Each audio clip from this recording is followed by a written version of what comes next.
Have you just been in a funk lately? You know what I mean?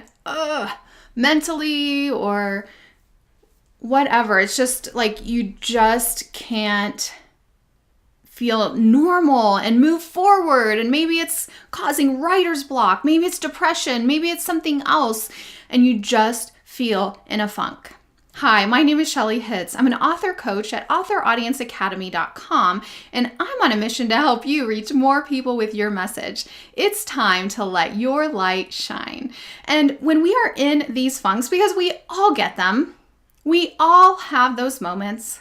Let's just admit, I'm a very optimistic, positive person. I really don't normally struggle with depression, but the last probably month or so, as I've been deep into this book project, Broken Crayons Still Color, I have been in a funk. And I remember recently, it was just last week, for almost a week, I could almost not do anything, like get out of my pajamas, and I would just sit the whole time. And now my back is sore, my neck is sore, because I was doing stuff on my iPad. I was sitting there practicing my hand lettering. It's a new hobby I have. And so anyways, I just was in a funk. And I was like, okay, I'm sure I'm not the only one. So today I wanted to share with you 7 tips for when you're in a funk. I told my husband, I was like, I feel like I've been in depression. He said, I don't know that it's been depression. He said, I think it's oppression, because I really do think it is partly a spiritual battle because of what I'm sharing and what I'm teaching and what I'm doing in this new book and video series. But whatever it is for you, I just want to share 7 different tips. First, I believe, is to pray and ask for prayer. So I decided immediately when I started this project and I could feel the resistance. I mean, I felt it from day one, because I put the book off for a year. And I don't know if any of you have done that, where you know you're supposed to write something, but you just don't want to. And you're like, I'm going to put this off.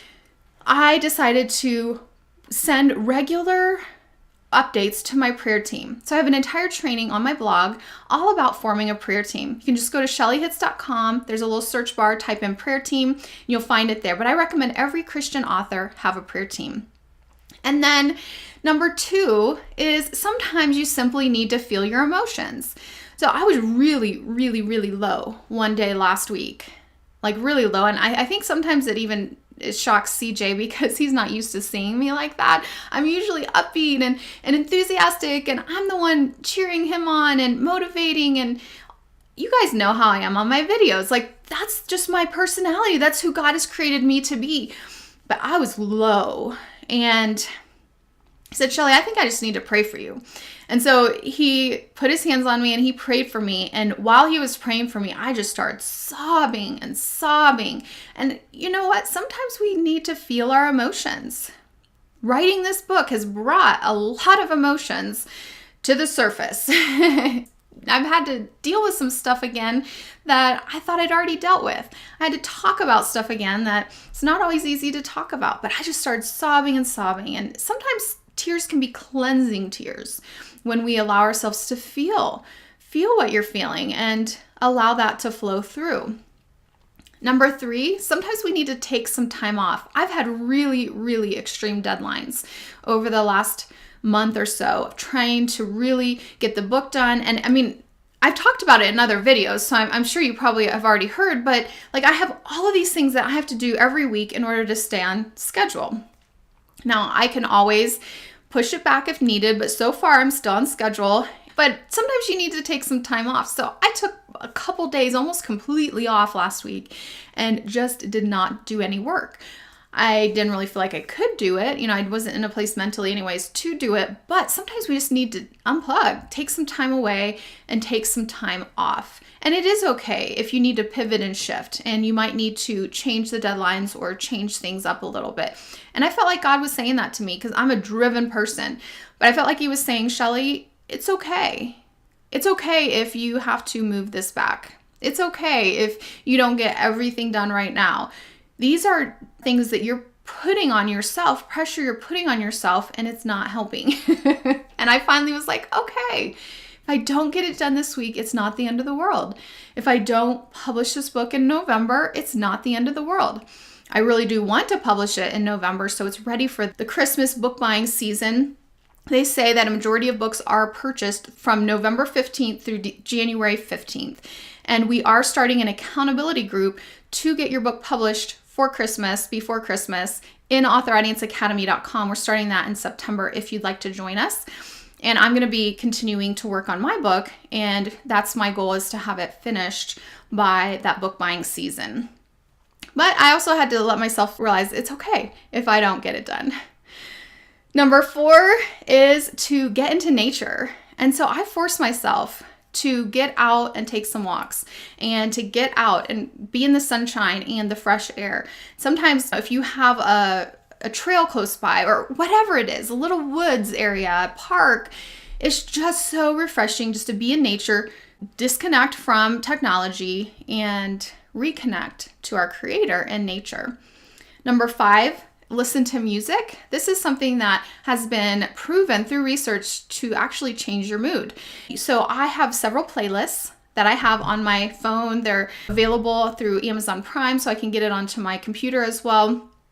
And I have different playlists that I can just put on, and I can just listen to that music, and it can almost immediately start helping to change my mood as well. It doesn't always do the trick, just of the complete flip, but it really does help. Number 6, sometimes it helps to talk to someone you trust. So my mom and my sister, my husband are 3 people that I talk to, and I'm able to kind of process some things and be able to process and talk. And sometimes talking to a pastor or a counselor can be very helpful. I've actually been through Christian counseling many times, and it's really been helpful just to talk it out, process it. Sometimes the swirling thoughts get going up in our mind, and we can't get free of those swirling thoughts until we get it out. Journaling can be something that can help as well. When I recommend journaling, people are like, but I don't want anyone to see my journal. Tear it up, throw it away, destroy it afterwards if you have to. Sometimes it's just good to get it out on paper. And then number 7 is to reevaluate. So, I've been reevaluating my systems, the way I do things, reevaluating my book project. It went from 12 weeks to now 7 weeks. First it went to 8 weeks, now it's at 7. And I'm like, this is a good size, this is a good length. I'm now over halfway through. And sometimes you just need to reevaluate. It's okay. You don't have to feel bad about changing something or modifying something. Sometimes we need that. We need that at times.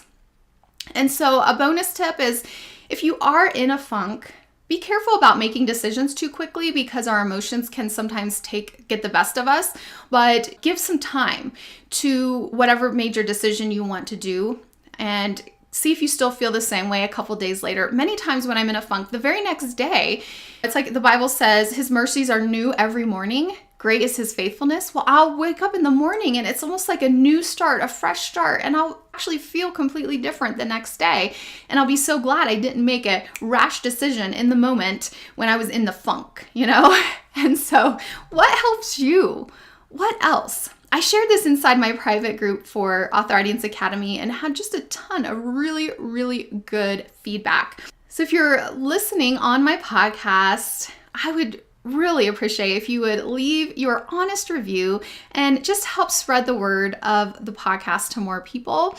You can find out more information on how to do that at shellyhitz.com/iTunes, or whether it's iTunes or Stitcher or wherever you listen to, you can go there. If you're watching on YouTube, I encourage you to subscribe and to leave me a comment and like this video. Just let me know you're here and that you're enjoying these trainings. And if you want to catch me live, I record my trainings live on Facebook. My Facebook page is facebook.com/author audience. And you can subscribe to get updates when I'm live, and you can interact with me. I love to have you guys on live with me. And then these live broadcasts get transcribed, edited, and they end up on my blog, YouTube, and podcast. Thank you guys so much for being with me here today. And I pray that whether you're in a funk now or later, that these tips will help you and you will continue to move forward in your book project. I love to help you cross the finish line. They say a lot of stress that people face is because they have so many unfinished projects. It's really good just to start completing things. And that's what I specialize in. I'm a get it done type of author coach, and I'd love to serve you inside my academy. It's at authoraudienceacademy.com. I'm in that Facebook group, active. every day, multiple times a day, and I am cheering you on. So you guys have a great rest of your day, and I'll see you next time. Bye-bye.